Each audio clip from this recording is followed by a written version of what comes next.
Welcome, Garish. Good to see you. All right, let's go ahead and begin.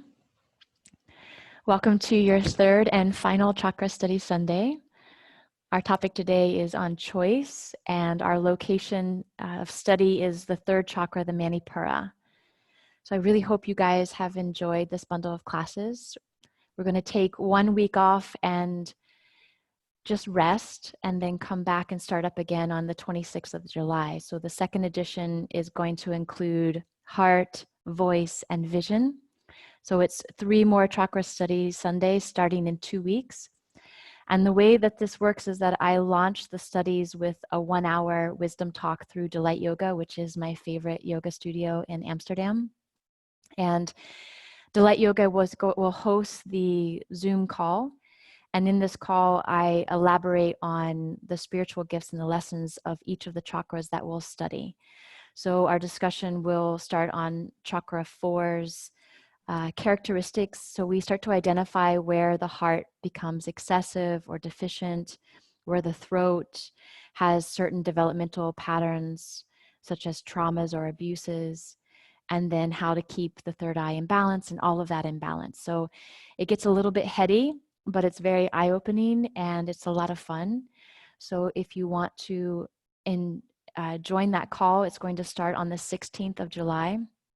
And then to fully ensure that what gets discussed in that 1 hour will land in your hearts, then that's how I designed these Chakra Study Sundays, is that we can take those discussions and bring them on the mat.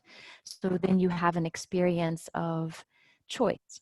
And that's what we're practicing today. So the characteristics of your third chakra. And a lot of you in class today attended the part 1 wisdom talk. And then you signed up for the first edition of the Chakra Study Sundays. So I'm always open to feedback. And today, when I send you the replay, at the very bottom of the email will be a type form survey. It takes like 2 minutes to fill out, but it brings a lot of insight for me and helps me design these classes more into what you need and what you're interested in. So please, if you have a couple of minutes to just share your thoughts and what you like and what you didn't like, I'm completely open to that and want to do it. So share with me what you have in store. And then also in that link will be the sign up for the next rebundle and also for the Delight workshop if you want to go there. All right. So first of all, congratulations for completing it. That's a huge milestone. Just take a moment to acknowledge what your commitment is and to also drop into this understanding that what you signed up for, the chakras is this evolutionary program in your bodies that truly can be used to reprogram the world, especially if we learn to do it on an individual level. So that's why I always love to just take a moment to acknowledge that it's not just going, but we are saying this was a huge heroic challenge for you to show up. You've identified programs, your personal programming. Today we're going to look at some of the stories that we tell ourselves and then rewrite them while continuing to live your life. So we're mothers, we're fathers, we're partners, we're chefs, we're accountants, we're window washers, we mow the grass, we wash the car. I mean, we do everything. And then on top of this, you're showing up to do this kind of extra credit work, which I think is really phenomenal. And that says a lot about you. It's you daring yourself to do something extraordinary. And that's the perfect topic for us to get into when we discuss Manipura, the third chakra, because this place in your body really supports you in taking charge of what you believe you can do. It's the fire of your calling, it's your purpose, it's your mission. And we have a lot of really powerful, creative, talented people on this call today. And it shows that when you demand your consciousness and when you start to make these powerful choices and you make them daily, then you can start to lead not only your family, your bloodline, your lineage, but your communities to this place of greatness. And when you lead yourself to greatness, whether it's through your service, through your talents, through your love, through your kindness, unlearning to learn new things, you can apply those gifts to something much larger. So whether it be the Black Lives Matter movement, the crisis in Yemen, saving the rainforest, climate change, helping Muslim women, looking after orca whales. Whatever speaks to your heart, there is so much in this world that needs us to take solidarity, needs us to really show that we're willing to support the globe, support Mother Earth. And each of us, I truly believe, are being summoned to utilize those 7 wheels of life along your spine. So as you transform yourself, you transform the world. And thinking you're powerless or thinking that your actions don't matter, there's no room for doubt, especially when you are daring yourself to do something extraordinary. And when you do that extraordinary act, what it comes with is a lot of responsibility. And the chakras allow us to achieve that personal and that cultural balance. So thinking that you're powerless or thinking that your actions don't matter, that's the epidemic. So the victim mentality is really this epidemic where a lot of people are stuck in this mindset where we assume that we're not allowed to ask, we're not allowed to have an opinion, we're act as we're told, we don't have a choice. And then we start to really suffer from those victims of circumstances. So, just one yesterday, I was working and my stepmom was babysitting, and I hear her spank my daughter. And spanking is not something that I want to do. I would prefer to put her in her room, give her a timeout, and let her be able to calm herself down. And so that put me in the position where I had to say something to my stepmom, which was a really scary thing for me to do. And the only alternative was to just let it pass and not address it because I was too afraid to step in my power. Like, I'm a mama bear now, so I have to say something, especially if it's something that I believe in. And so I could have spent most of my time just thinking about how wrong that was, how I don't want that to happen, or I could have went there and bravely said something and then hugged her afterwards. And that's exactly what I did. And so I felt that even yesterday I was able to shift that victim mentality out of my things that I've learned before in my life. And when you think about the victim tends to have that perspective that something is outside of them determining their happiness or determining the rules of life. And someone can make you happy, someone can make you sad, the world is against me, everyone's incompetent, believing that someone hates you, believing that you're wronged, someone took advantage of you. Whenever you catch yourself saying it's not fair, right? But then even deeper, there's a story behind it. This is the victim mentality. And so it's this really limited perspective that determines all the other conditions in life. And victims tend to really think that reality is this, and then when it's actually this. So the case in point that I was sharing with the story is that it's when you think that you have all these thoughts racing through your head, but then the reality is something completely different. And having an experience of thoughts about reality, but then not directly relating to reality is our work today. So in the state of the victim, you're touching upon something that isn't really true.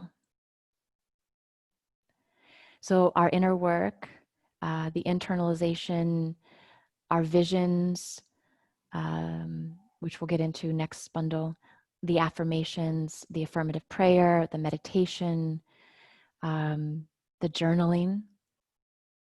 All of these are spiritual technologies that when we put them into practice, they move us from that place of the victim into that place of empowerment. And that's also why we're doing core work today. So we're exercising choice, but before we get into the core work, I want to just reflect a little bit about journaling, because not everyone journals, and I, in my own personal practice, go in and out of it. But journaling really helps us track that superficial, that very passive or that submissive self, like the story I told about me wanting to take the back road and not address something. When you hand over your power to your partner, or you hand over your power to your family, to your friends, to your coworkers, and say, you become the authority of my life, right? Then later start to blame and complain or feel bad, right? This is what journaling allows you to see. Journaling will help you see what the victim is saying and how the victim is talking. So when we designate a certain amount of time in our practices to journaling, what that does is it brings you into the very truth of where your choices are manifesting. So whether it's through a coping mechanism, whether it's through being reactive rather than responsive, if you have a tendency to explode with anger rather than expressing your frustration, these are all signs that you've abandoned your truth, or that you're lacking responsibility for your purpose or your direction in life. So that's where the victim mentality really stems. So what this Kundalini Kriya does, that we're going to get into here, is going to develop the strength of your core by pushing your limits, right? It's going to poke you, it's going to provoke you. It's going to be about 15 minutes of one certain exercise. And in those moments when you want to give up, right, you ask yourself the question, am I really, truly willing to do the work that's needed to access that inner power? So it's going to be a really transformational practice that's going to be filled with a lot of really golden moments of empowerment and pride because you've done the challenge. And then we take it one step further at the end of the practice into the journaling exercises. And there's just a few ways to journal that I want to touch upon today, ones that I feel are really nice when it comes to getting to the truth of those storylines. So one way to journal would be through the visualization method. So it's kind of like turning your body into a channel where your pen and your hand never stop writing. And to visualize, you can do it many different ways. So one of the ways that I love to do is to imagine a beam of light coming down through the crown of my head and then connecting through my spine. And what that does is allows you to feel this divine connection between you and cosmic knowledge. You know, the cosmic knowledge is divinely connected to you. And then you can start to feel that higher self or that higher wisdom come through. You can also visualize yourself in a big, massive body of water, and that ocean water is intelligence, and you're sinking to the very bottom of that ocean. So that visualization helps you immerse yourself in that journaling knowledge. If you're into deities, you can imagine that a deity comes and sits with you, like Kuan Yin, who's the goddess of compassion. That's a really nice idea. Like she would actually come and sit with you next to the yoga mat. I love to think about a past loved one, like my grandmother or my grandfather coming. You can even, if you want, imagine your older self coming. So yourself in 20, 30, 40, 50 years coming to sit with you in that space. And then, of course, anything else that you desire that you want to visualize during the journaling practice. Another method that's really nice is the release method. So the Handel group calls it the purge or the brain dump. It could be a brain drain. But I think that the release method is really connected to when you just want to rant and release. So I think the victim archetype really loves the release method. It kind of gets your blame and your moaning and your groaning out, like the poor me really has permission to go. And no one's going to read your journaling notes, so you can actually say anything that you want. You can burn them afterwards, which is a really nice way to get into the fire of your Manipura. So it's just a discharge of hurt energy. Where you've been hurt, where you've been wrong, where you feel like the victim, get it all out so that you don't have to manage it anymore. And then the third one is the Q&A. And this is what I'm going to lead us through today. So you can answer some of the questions that I pose to you, or you can just ignore me and do your own thing. But what I find is that when you do the Q&A, then a lot of times all of your justifications as to why it's not fair and how it's not fair kind of get you to go beneath all of that into this place where a lot of clarity happens. So no matter what method you choose today, it's a stream of consciousness where your pen doesn't leave the paper. You're not staring into space. You're not pondering the question, but instead you're in a mode of action. Writing, listening, recording what you hear, and it's seamless. Okay, and I hope that you find a lot of insights by doing this. Sometimes I'm actually surprised by what comes out. So that's why I'm offering the journaling in combination with Kundalini today. One other tip that I just want to say before we start is that if you have a tendency to really rush through your journaling, usually it's a sign that you're a poor listener. And so take that with ease, because I noticed lately that I'm rushing and I can barely read what I write. It's like chicken scratch.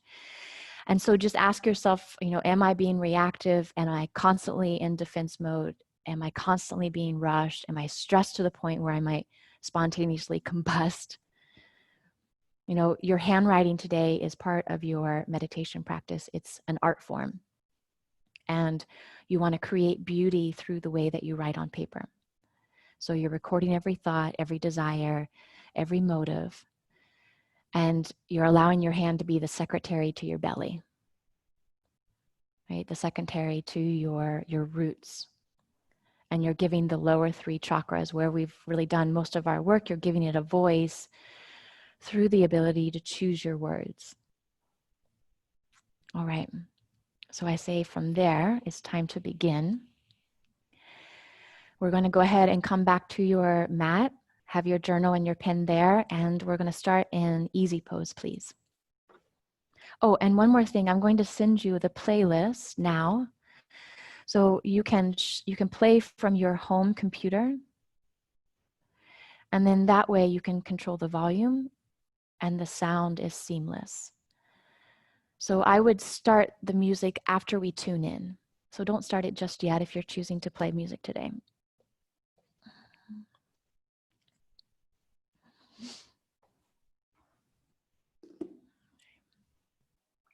Okay. I also realize that there might be a few of you who have never practiced Kundalini yoga before.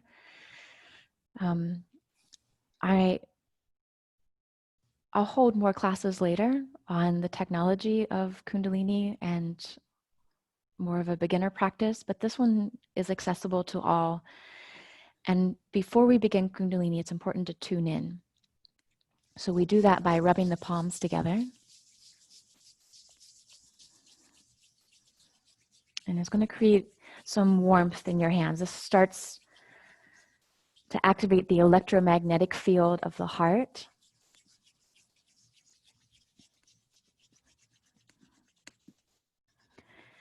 And then we're going to bring our hands together in front of the sternum, and you want to press your thumbs into your breastbone. So there's a vagus nerve that runs through the front of the chest.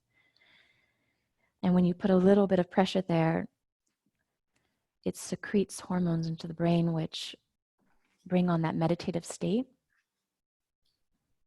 And it's that first initiation to move from the head into the heart. So take a few breaths here. Elbows stay lifted.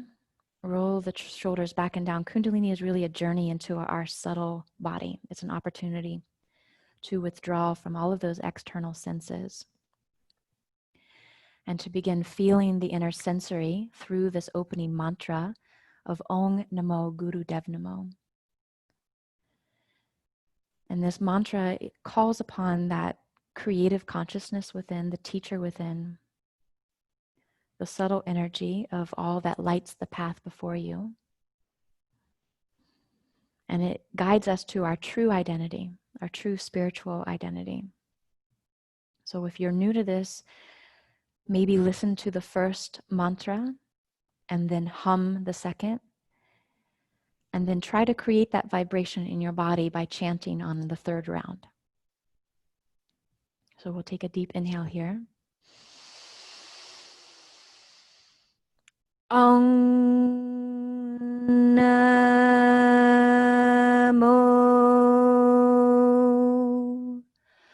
Guru De Namo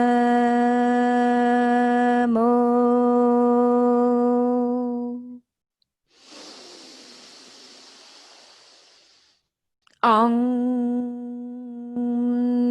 Namo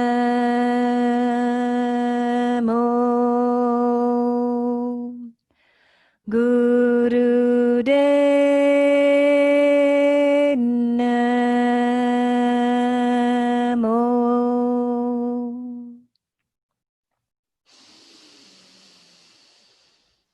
Ong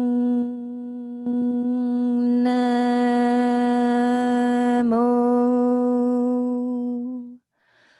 Guru De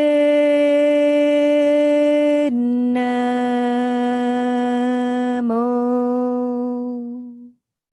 Good. We'll inhale deep. And hold the breath at the top of the inhale. Lift the pelvic floor. Lift the diaphragm. Draw your chin in towards your chest. And keep your focus at your third eye. You're holding the breath in.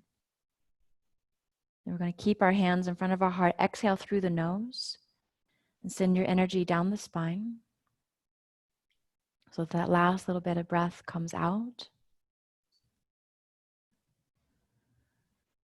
And then one more time, breathe in, open belly, open heart. We're going to pause at the top of this inhale. Just seal that vibration in the body.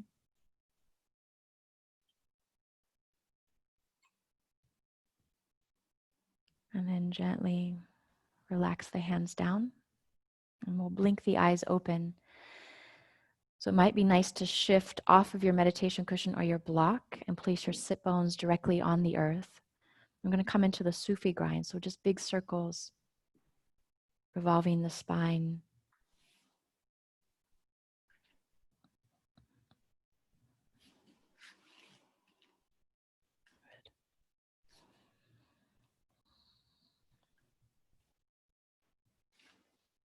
So imagine that the very base of your spine was this big golden spoon and you're starting to stir the contents of the belly.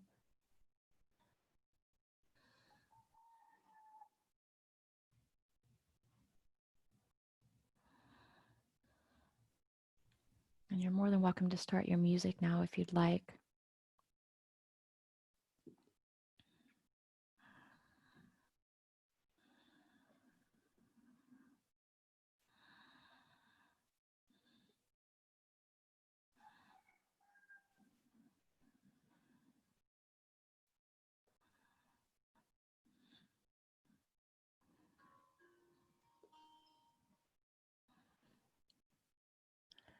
So you might even notice the subtleties of that mantra, the Adi mantra that we just chanted.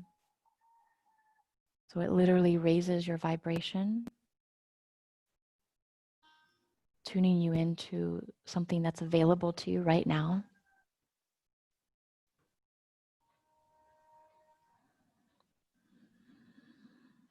Right, that natural state, neutral state of the mind.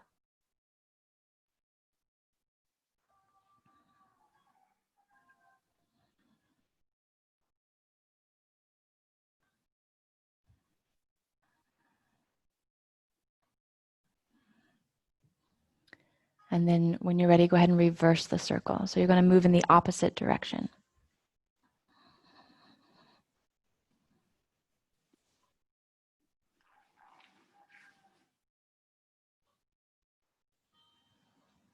Okay.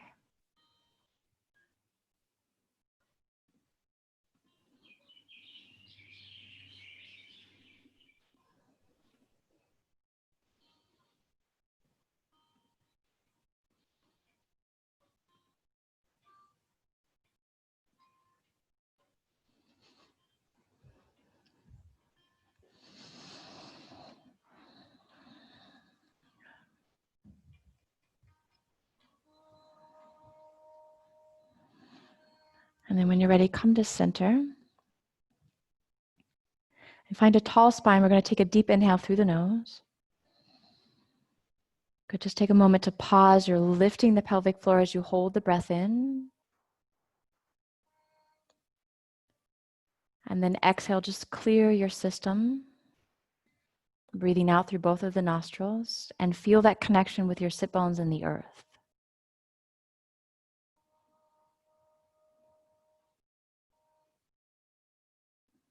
Good. And then when you're ready, just rebound into a breath that feels natural. You're not manipulating or changing the breath, but notice the subtleties of your practice here.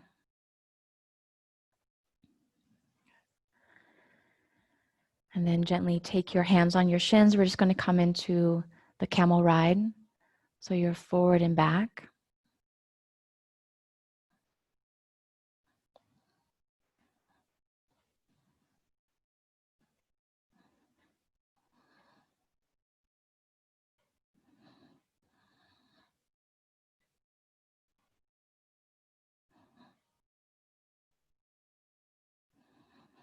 So your chin will stay parallel to the earth. You just want to rock forward and back on the pelvic floor.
Good. From here, we're going to take a deep inhale through the nose.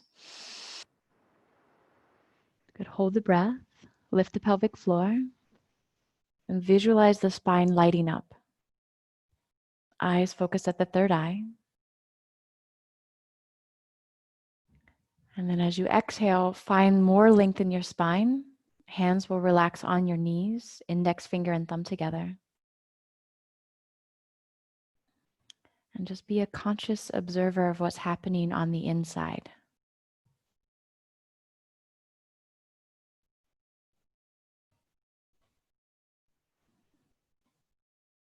Our intention today is that we come to that path of really dropping the victim and begin that journey of healing the hurt energy in our bodies. Take 3 more breaths.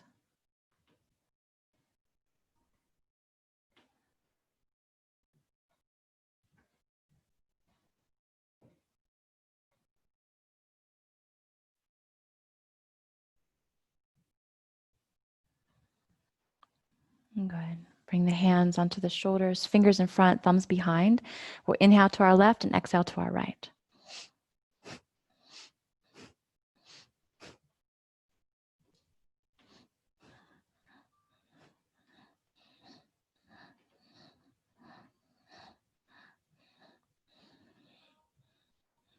Good. So it's important to keep your elbows as high as the heart.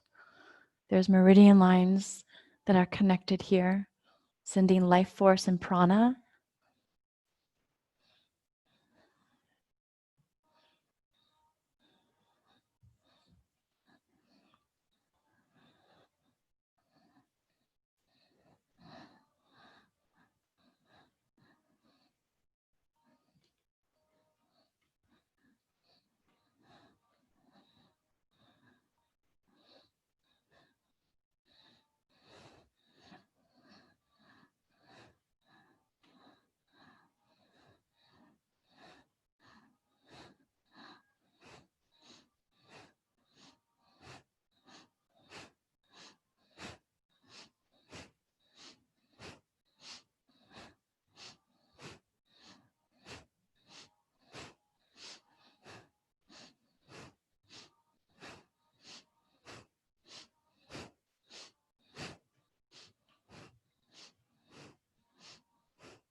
Good. When you're ready, we're going to come to center.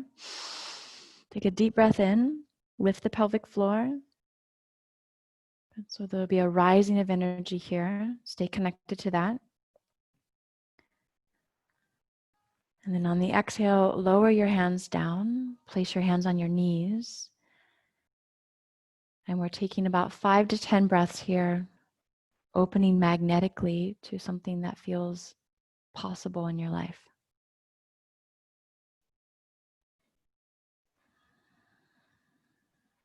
All of that possibility surrounding you.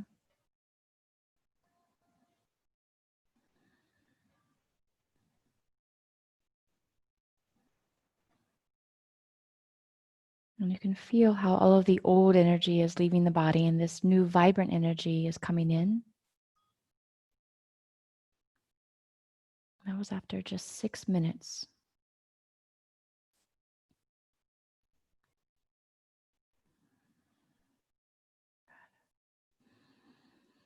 Okay, so let's go ahead and make our way down onto our backs now.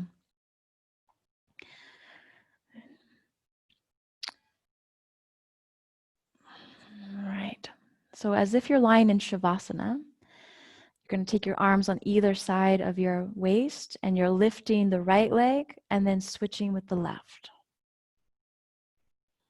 Good. And if you have some tenderness in your low back, lift your hips, place your hands, palms facing down, and then begin the alternating leg lifts.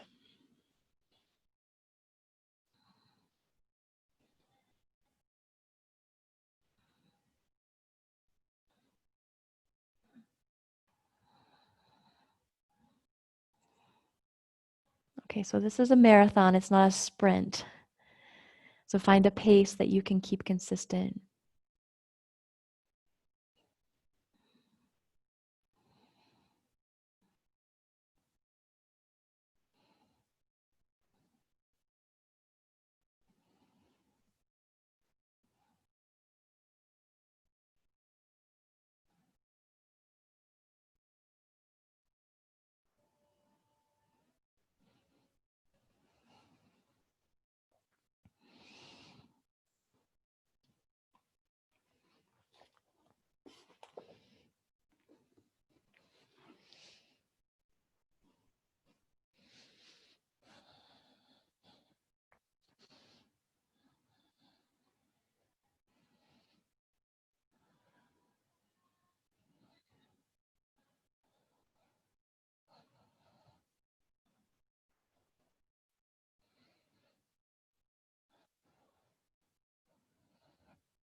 And so we stick with this because we know that there's going to be such a release of energy at the end, that we're going to be carried, motivated, centered.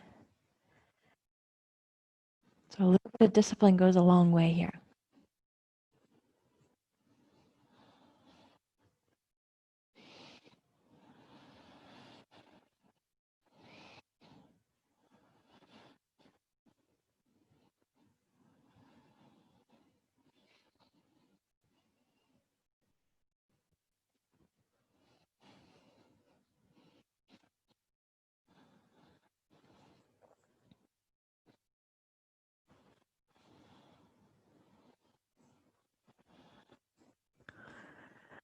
Good. Okay, we're going to lift both of our feet up. Bring both of our hands directly over the heart. And it's that same exercise, but you're lowering your legs all the way down and lowering them all the way up. So maybe that's too much for you. So what you could do is keep your knees slightly bent and let your toes touch and then come up. Toes touch and come up. Good.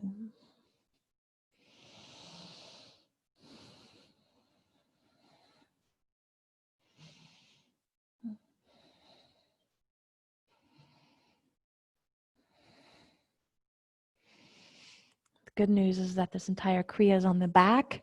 So the victim loves that aspect of the kriya. It doesn't like the core power that comes from this. So see if you can strike a balance here between the love-hate relationship that comes with core work sometimes.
Good, so stay with the sensations in the body rather than letting the mind spin out on some story. There's a calm assertion that's here. It takes a lot of power to find this core work, but we're not burning unnecessary energy.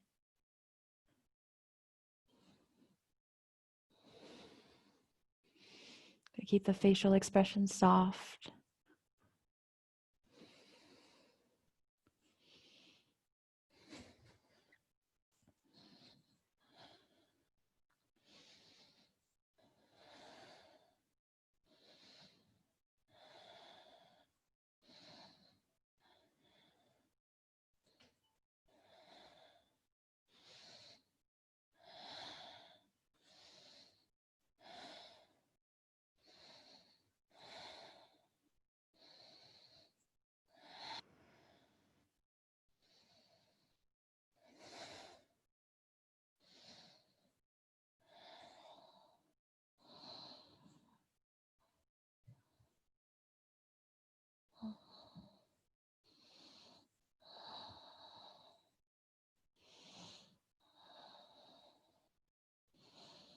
You guys are doing really good.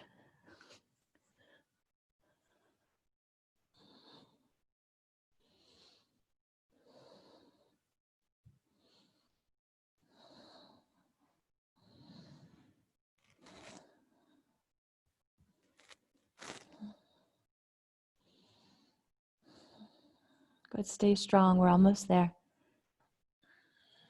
Calmly strong.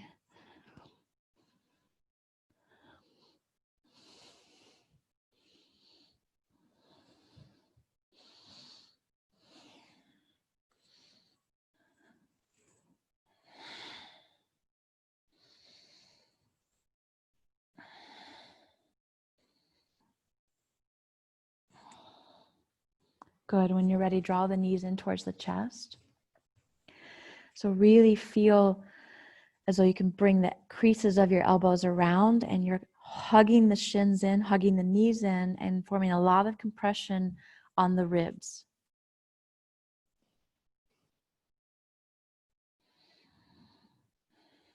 Close your eyes.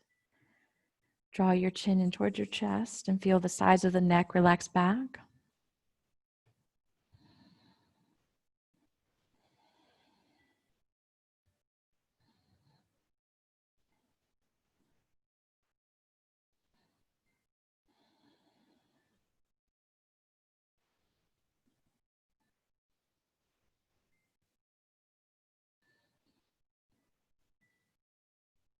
Try not to limit your breathing.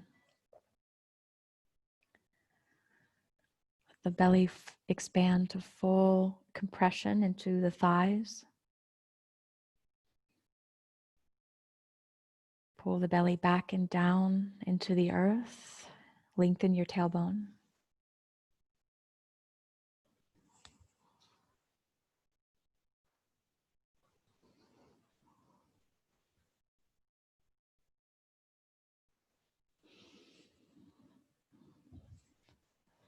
So how our choices manifest really depends on how you can open up your third chakra.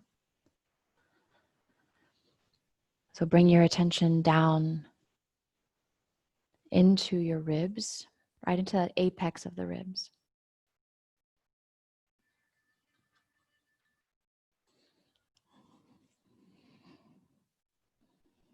And it's okay to challenge the status quo, even if it means that another person becomes uncomfortable.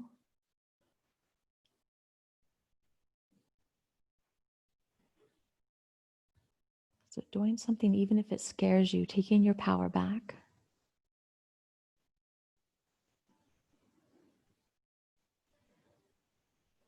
Stepping into that greatness.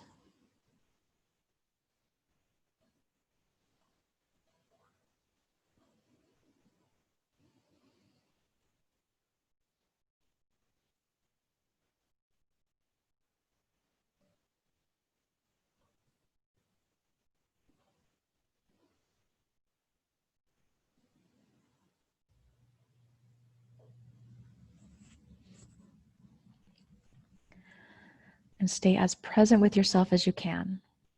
Maybe even asking the questions, why do I distract myself? Right? Doing the dishes, looking at social media.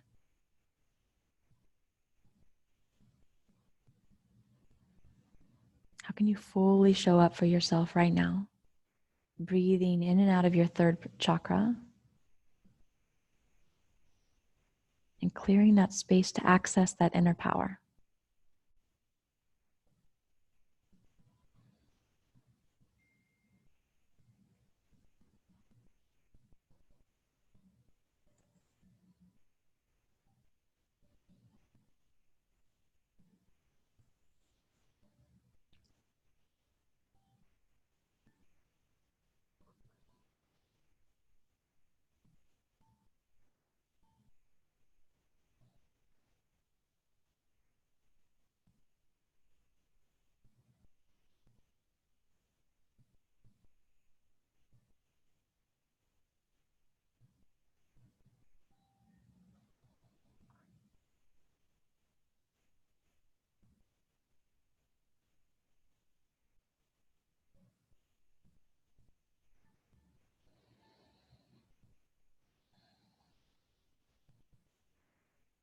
Arms and legs are strong. Internal organs are softening.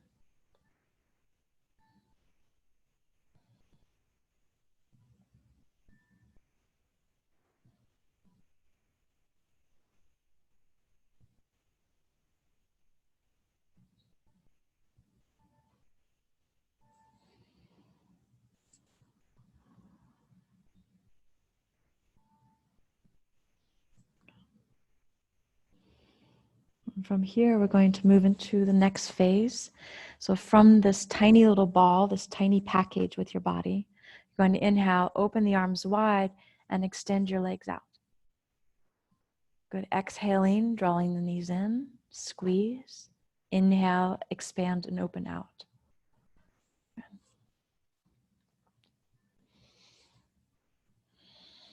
Again, this is not a sprint. We're going for the marathon here. So find a position in your body that feels very clear. And then hold that position in the body. This authoritative, definitive, and maybe even moving as if you were practicing saying no.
So just trusting that whatever is coming up for you in terms of the victim mentality and how that might be manifesting in your circumstances, as you move here from a no into a yes, start to understand your part in creating this.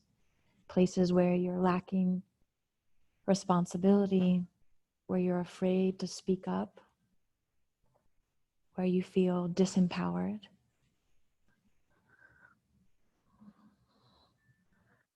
Right, so we're just catching ourselves from moving from those places of being self-centered into that place of being centered in our body. So the Manipura is the most centered chakra. Right, so you can feel the heart, it's kind of up and to the left, but the Manipura is right in that apex of the ribs. And this is where you're holding your focus here as you expand and contract.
So just trust this process as you stay engaged.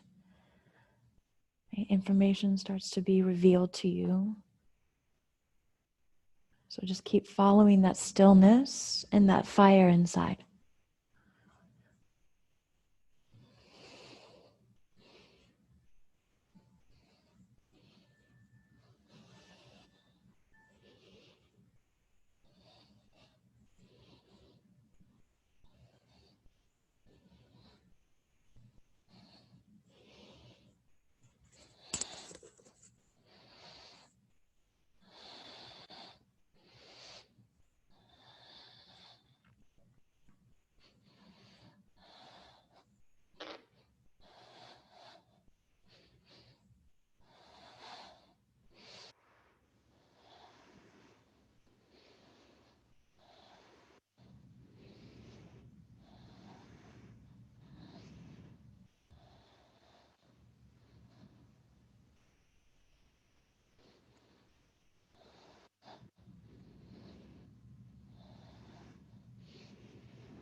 If we go long enough, we get the runner's high.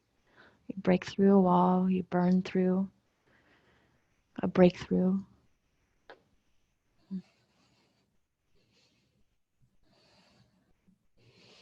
Be grateful we're laying on the back.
right, nice work. Go ahead and draw your knees in.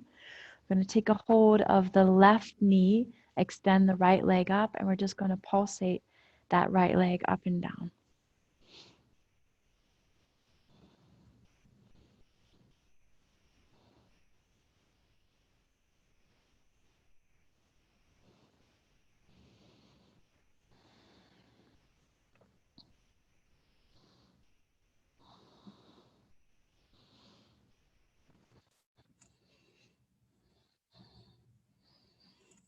You're hugging the left knee in, and the right leg is pumping up and down.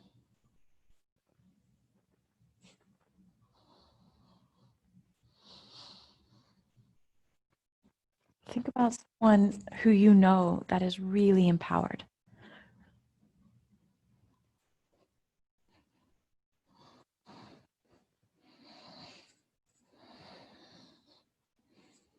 And what about them communicates empowerment to you? Is it a position in their body? Is it a facial expression? Is it a gift that they have?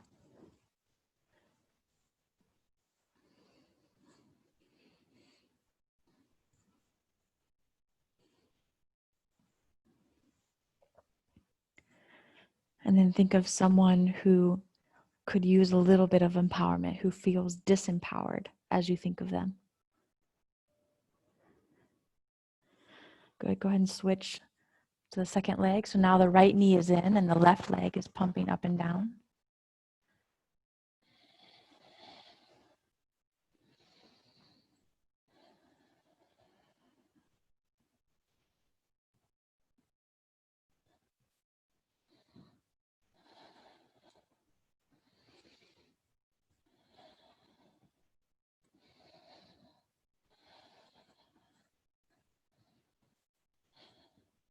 And what about this disempowered person communicates that?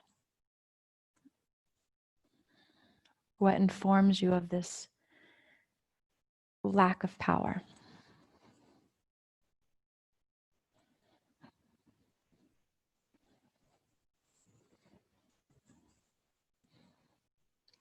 Good. We're going to switch again to the right leg. So now the right leg is pumping.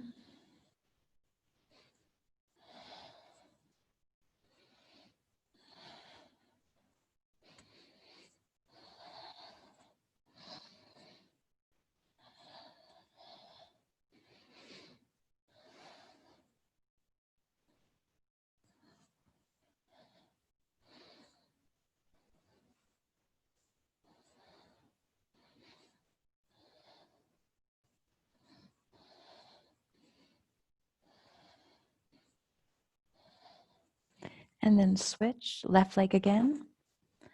Pumping with the left leg, holding the right knee in.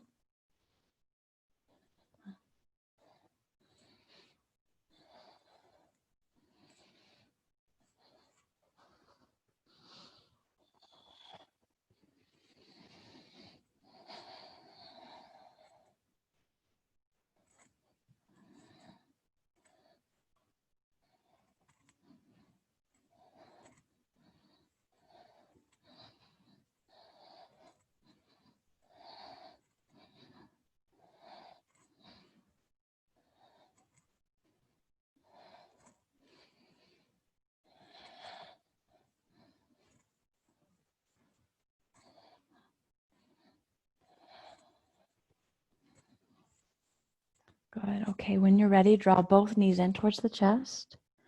We're going to rock and roll on the spine and come into a forward fold on your mat.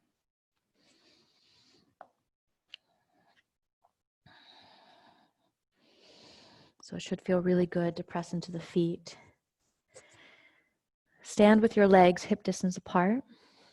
Slight micro bend in your knees. Toes are slightly turned in.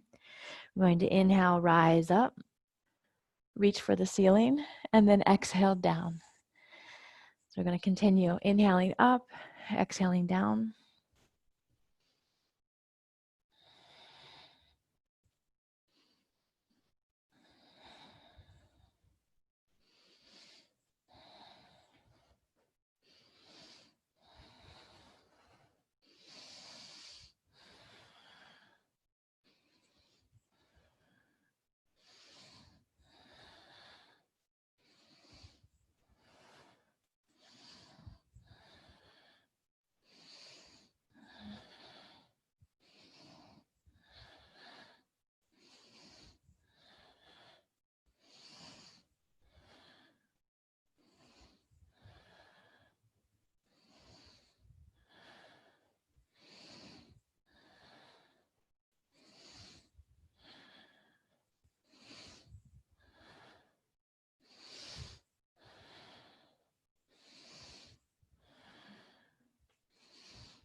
Go ahead now, go as fast as you can. Inhaling up, down. Good, moving rapidly.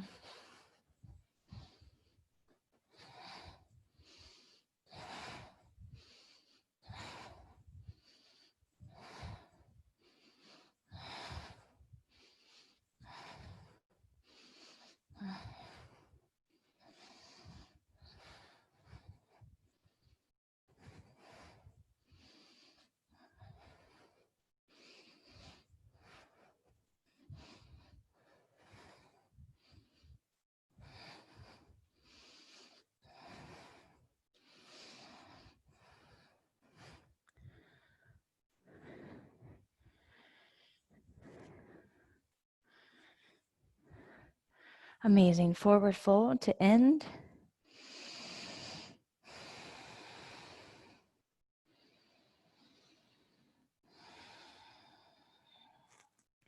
And just sway your hips from side to side.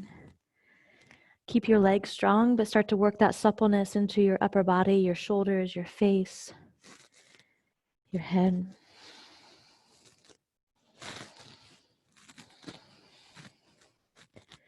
And then bounce your hips. So it's kind of like you have a bottle of ketchup and you're trying to get the ketchup out of the bottle.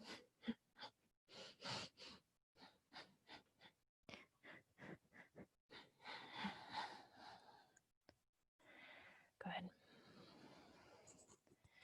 And then coming down onto your knees.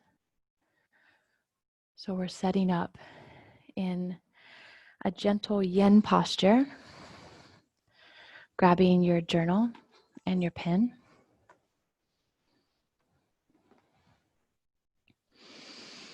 So a gentle twisted deer.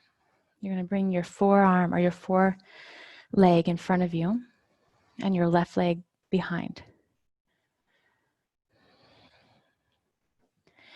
And then you can bring a bolster to the top of your right thigh.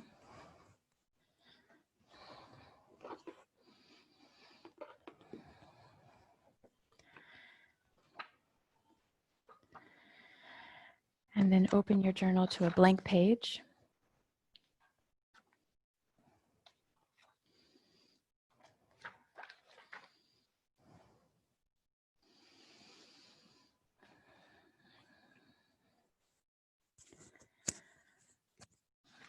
Grabbing your pen.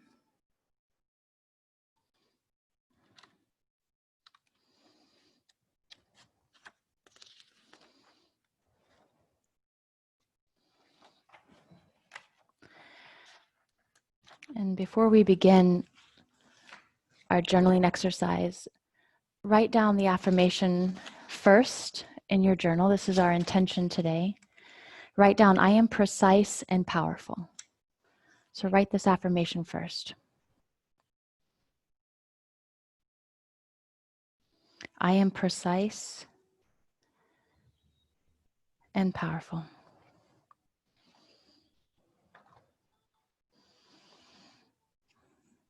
And then write, I am clear about my wants and needs. I am clear about my wants and needs.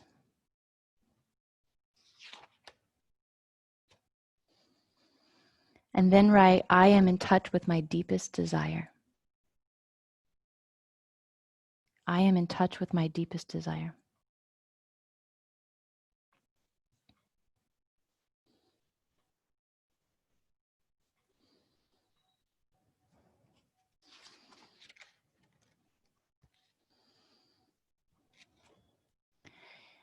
And then last affirmation, right? I dare myself to make these desires come true. I dare myself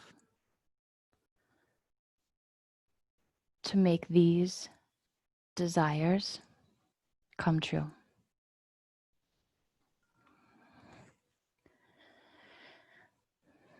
And then go ahead and close the eyes. Take a few deep breaths here. And then begin this first segment of your journaling either visualizing, ranting, releasing, or posing questions for yourself. So we have 3 minutes of just a conscious stream of journaling.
But take a deep inhale.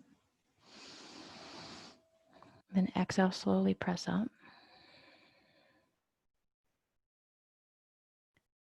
Take your journal to the second side. So these optional yin postures that I'm suggesting are only that. They're just a suggestion. If you want to set up in another position and just continuously write, you can. But with twisted deer, you want to bring your left shin bone parallel to your sticky mat and just fold your right knee back. And you're going to twist over your left hip and either come down onto a bolster or onto the earth. And we have another 3 minutes here. Just putting on paper your thoughts without losing focus, so the pen doesn't leave the paper.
Good. Inhale deeply. Coming up onto your hands, and just take a moment to open the front of your belly. Breathe into your ribs.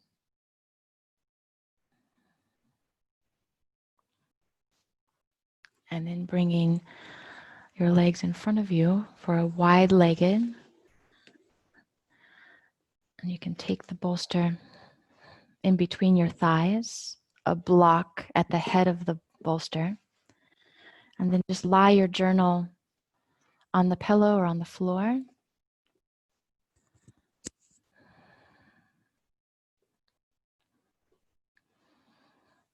And I'm going to pose a few questions for you that you can use in your journaling. Otherwise, continue with that stream of consciousness. But ask yourself, am I caught up in the blame game? Am I caught up in the blame game? Do I moan and groan about how wrongly I'm treated?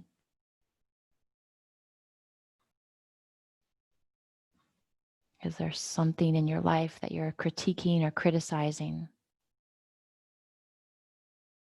So spend a few moments putting that story on paper.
So you can stay in this position if you like, or if you want to bring the soles of your feet together.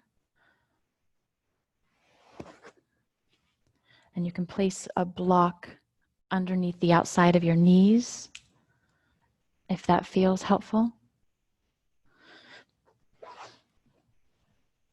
And we're going to spend the last part of our journaling exercise. The time goes really quickly. And we're daring ourselves to do something. So what are you daring yourself to do? And then define it. How often will you do it? How long will you do it? And by when? And how much? So what am I daring myself to do? How often? How long? By when? And how much?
Spend these last few seconds just wrapping up your writing.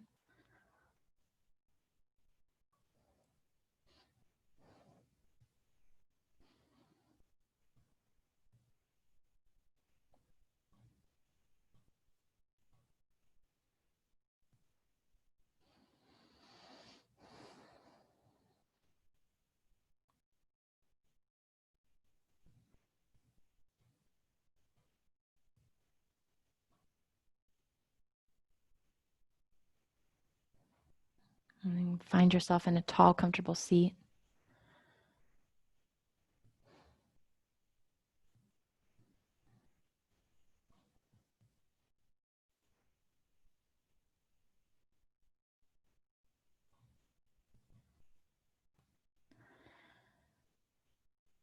And then find stillness so that you can close your eyes and go inward. We're going to close our practice now.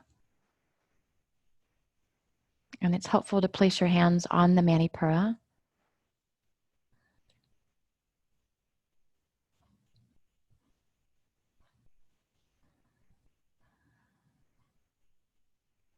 You can even say the affirmation, I am connected and I'm ready to transform. I am connected. I'm ready to transform. So who you're becoming is part of that transformation. We learned how to build our safety. We learned how to embrace the change. And that change doesn't come from a violent vocabulary, violent motivation. But we're just looking at our current circumstances and we're realizing we have two choices. We can live with it and continue to be dissatisfied. We can continue to suffer. Or we can take responsibility for our lives and thrive. So just remind yourself of what you defined as your dare.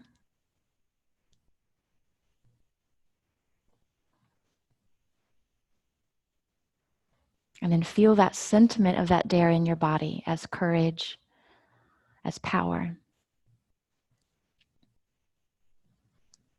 So let that vibration live in your Manipura and know that this space and this spinning disc is being programmed right now with your own personal intentions. And then we'll rub our palms together. Right, so building that electromagnetic energy, drawing that energy in towards the heart. And we close with the vibration, sacred sound of Sat, which means truth, and Nam, which means name. We chant a long Sat, short Nam, inhaling deeply together. Sat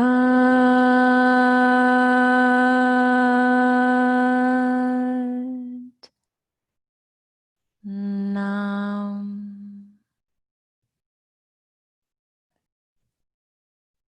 All right. Thank you all so much for joining. Thank you so much for sharing your energy and your light. May the work that you do on yourselves, the healing of your hurt, may that allow you to leave the victim role behind. Satnam.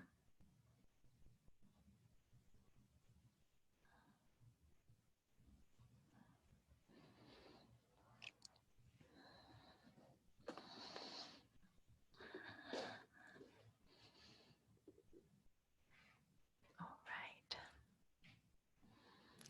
So that concludes our last class. And if you have something else planned and want to leave, or you want to continue your journey, you can. But I want to just offer, if somebody wants to share, maybe one or two people just share. And then yes, Kiki, I have oils coming up in the email that I will share with you as well. Does anybody want to share about what you found in the practice or something that might help the group in this moment?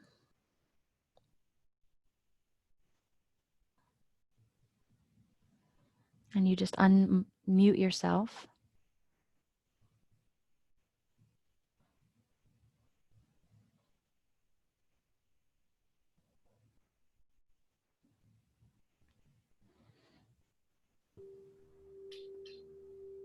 Hi, Erica. Hello. Go ahead. How about Joan, you go first, and then Sarah. Okay, thank you.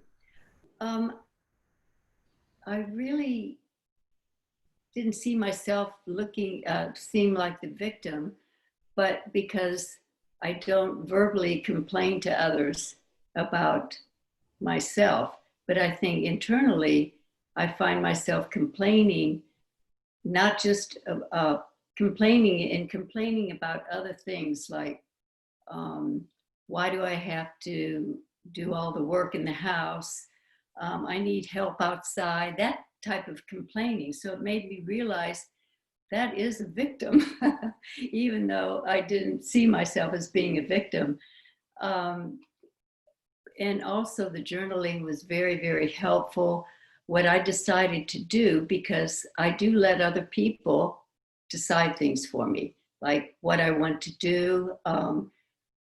When I have an offer to come and be with somebody, I might say yes, instead of me really wanting to be at home and work on something or do nothing. So I decided to be able to say no when these things come up, like, would you like to come over and have a glass of wine? Or would you, and I really don't feel like it, but I do it. And especially because it is a family member and I'm very close. It's my sister. We're very, very close. But she is very powerful and she knows when to say no. And she'll say no to me, but I'm more intimidated in saying no to her because she's always been the big sister. So that's what I'm going to work on when she says, let's go here or let's go there or come on over, let's have coffee in the morning, which I love to do. If I'm not quite ready, then I'm going to say, no, I have my yoga practice or I have my morning prayers, and I'm working on that all this next week. So thank you, Erica, for a beautiful, beautiful class. Oh, I love what you contributed. Do you feel the position in your body to hold that power and say no? I did when we had our hands at the end and really breathed in.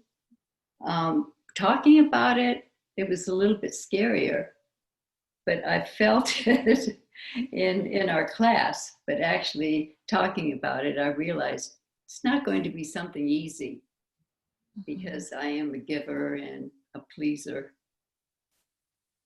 Good. All right. Well, we wish you luck. Wish you lots of power. Sending Thank you you. some. Thank you.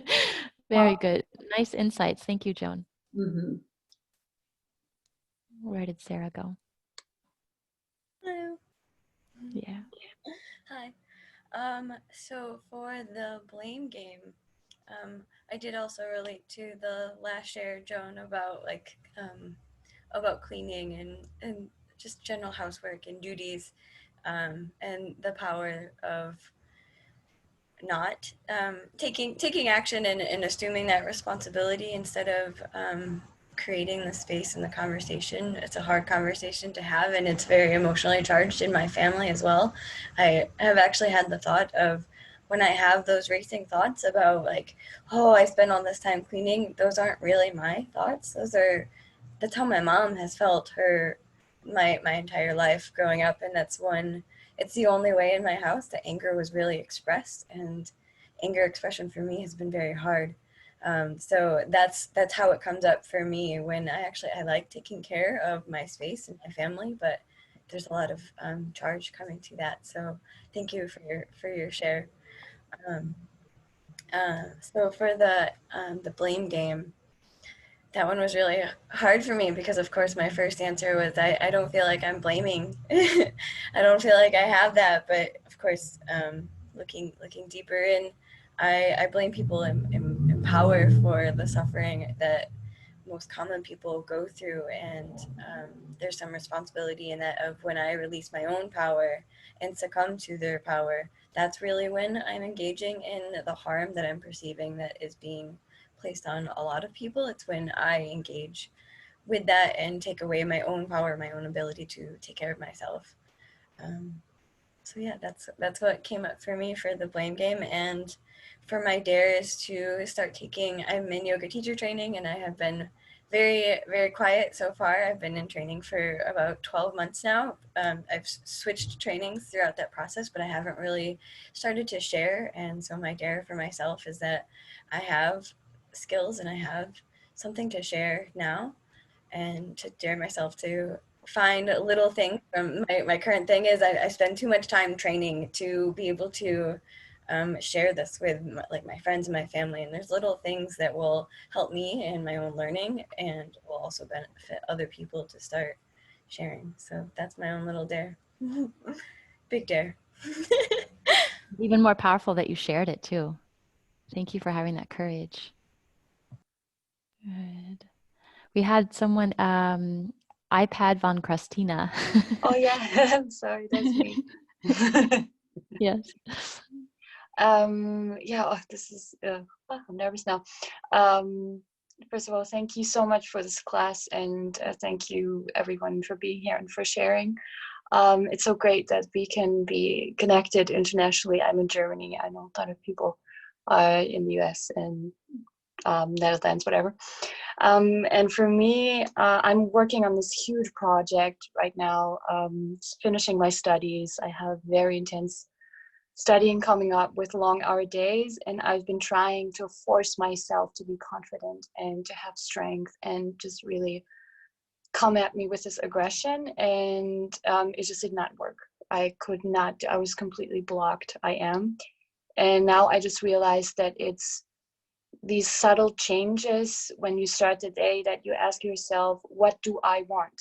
What do I want to do? Why am I studying? And what really demanding that my studies give me what I want, and not running after professors, running after, I don't know, parents, friends, whatever expectations, but find what my own expectation is and really let that be a gentle and subtle motivation and like source of strength. That was kind of like what was coming through the pen. So yeah, thank you. Mm-hmm. Thank you. All right. So I got a private message, Joan. Your message really helped another big sister feel like she should give her younger sister space to clear her wishes. I love that. Thank you so much. And for you going through, is it Sarah? Going through the teacher training, I felt the same way you did. Believe me, once you start speaking up, you will just flow with it and feel so empowered. So keep working on it. It's going to really benefit your whole life. Yeah, we could hear in your voice, Sarah, the movement coming through. I mean, the voice is such a profound communicator of energy. Yeah, I'm very proud of you for moving that and opening up. Thank you. All right. Is there anything else? Evelyn? Yeah, okay. I realize with the I'm precise and powerful, that is what I am, and I don't necessarily want to be it, but that's probably the truth. So it's good to have it in writing and to realize, yeah, I'll just do what I am because that's a good coat that seems to fit. So thank you very much. Yeah, so you're saying that it's like the opposite, that we can be really powerful and precise, and then there's some people who have a tendency to not want to speak up. So it works excessively or deficiently. Yeah, and somehow I've always found that it's not necessarily attractive, but if you're it, you're it. So you better be who you are. So thank you. Mm-hmm. That's a good reminder. Very good. Mm-hmm. Erica, am I allowed to say something? Yeah.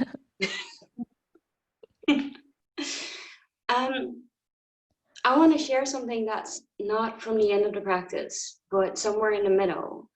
And for me, it made a very big shift, and I can feel emotion coming up. So if I'm starting to cry, everyone knows this is normal for me. But I've been trying to figure out what my place is in the world after I have my burnout, or I still go through it. And one of the things that I really struggle with is taking my space and saying, this is me, without having a job or a relationship or anyone, but just me. So how do I put myself out there? And the thing that I don't like is, or I kind of have an allergic reaction to it, especially with women who are kind of yelling, look at me, see me, I'm here too. And mainly because of that, I have a tendency to really pull back and not make myself be seen at all. But it doesn't work in the situation that I am in. And yesterday, I was for the first time in a very long time in a birthday party with a big group of people. And I decided I'm just going to be me. I'm going to stay there. I'm not going to leave. And I'm going to do what feels right. And afterwards, someone came and said to me, it was so beautiful to see that you were taking your time looking at the birds, not always participating, but just finding your space. There is a calm and a wisdom coming from that. And yesterday, I didn't really take that compliment, I think. I heard it, but I couldn't feel it. But today, during the practice, I realized I don't have to claim anything that's already mine. The only thing that I have to do is be me. And the right person will see that, and the right people will see it. And from there, I will go wherever I need to go. So it was just a delayed reaction. But now it's completely mine. So thank you. Mm-hmm. Yeah. Look, you've touched Sabina with that story. It's true. Sometimes we don't even know our beauty and our power until it gets reflected back to us. I'm so happy that person was there to witness you. Me too. Nice.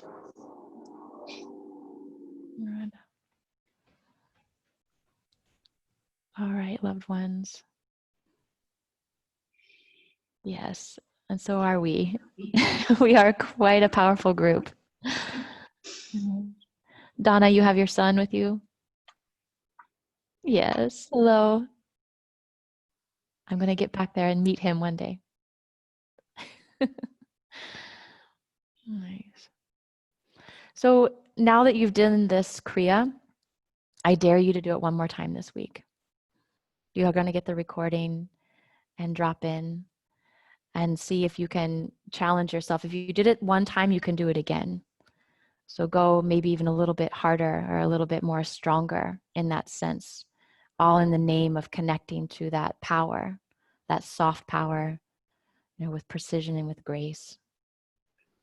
And then journaling, maybe this has sparked something in you. I love to do journaling first thing in the morning. If you wake up before your children wake up, or before you have to walk the dog, or maybe at bedtime, work it into your nighttime rituals. And it comes from Julia Cameron, Morning Pages, where you try to fill at least 3 pages. So let that be your goal. And then see what comes from that clarity. And then I'll send you the email out later. So hopefully we can meet again in a few weeks. And throat chakra is coming up a lot. And also with the third eye, we're going to see how we start to project our insecurities through deficiencies in first, second, third, fourth, and fifth chakra. So if power and finding our purpose seems to be a place where we are really challenged, that also comes out in the way that we see the world. And so by healing all of the chakras below the third eye, then we can start to shift our perspectives. And then the abundance mindset really sets in, where we start to see, not from the mindset of scarcity, but in this place that there's enough for everyone. And you start to understand the value that you add to the world and why it is so important for you to be in your power and for you to offer your gifts as a service, because there's no one else on this planet who can do it. And that's what we're talking about, transforming that inside of you to transform the world. So this just isn't a self-centered practice. This is a practice to really serve something larger. So if you feel that call to do it, right, I really encourage you to dare yourself. Right. So do you have any information about the other chakra studies? Yeah, so that was basically it, Leslie. That's where we're going into the heart. So I was debating between forgiveness or balance, whether we need to work on forgiveness or work on the masculine, feminine energy. And so I still haven't felt that out yet. Probably balance. And then attunement is about matching your inner mean. So all that you're feeling on the inside, how does that get expressed out? And then we're going to work on perceptions. So again, looking at where our insecurities get projected onto other people, how to stop that and how to accelerate what we came here to do. So that's in the second bundle. And then if you join the Delight Talk, you're really going to start to grasp those deficiencies and those excessiveness. And so that's just an hour-long fun talk that we go into before the Chakra Study Sunday launches on the 26th of July. And then don't forget to fill out the survey so I know what you want and what I can do to make this better for you. And I thank you so much. Eleni has her son as well there. Oh, how nice. Hello. All right. So thank you guys so much. I hope to see you again. I love you. Happy Sunday. Bye, Susan. See you. Bye, Biddy. Bye, Eva. Julie. See you guys later. Bye, Lisa.